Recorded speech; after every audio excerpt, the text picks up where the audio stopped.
யாருக்கு அதிகாரம் எங்கே பாமகல இந்த பிரச்சனை பார்த்திங்கன்னா பல நாட்களாக நீடிச்சுட்டு வருது. தொண்டர்களும் குழப்பத்தில் இருக்காங்க. டாக்டர் ராமதாஸ் ஒரு வகை பேட்டி கொடுக்குறாங்க, அன்புமணி ராமதாஸ் ஒரு வகை பேட்டி கொடுக்குறாங்க. ரெண்டு பேட்டிக்கு நடுவில் தொண்டர்கள் குழம்பி தான் போயிருக்காங்கன்னு சொல்லணும். அந்த வகையில் ஒரு திடீர் திருப்பமாக பார்த்திங்கன்னா அன்புமணி மாவட்ட அளவில் சுற்றுப்பயணம் மேற்கொள்ள இருக்கார். அந்தந்த மாவட்டங்களில் மாவட்ட பொதுக்குழுவையும் அவர் கூட்ட இருக்கார். தனக்கான தொண்டர்களுடைய பவரை காட்டுவதற்காக இந்த நிகழ்வை அவர் நடத்த இருக்கார். தன் பக்கம் தொண்டர்கள் இருக்கிறார்கள் என்பதை புரிய வைப்பதற்காக இந்த மாநாட்டை, அதாவது இந்த பொதுக்குழு கூட்டத்தை கூட்டுவதற்கு டாக்டர் அன்புமணி ராமதாஸ் முடிவு செய்திருக்காரு.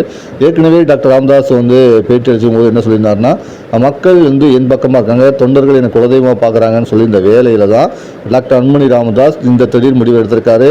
மாவட்ட அளவில் தொண்டர்களை சந்திக்கிறார், மாவட்ட அளவில் பொதுக்குழு கூட்டத்தை கூட்டுகிறார்.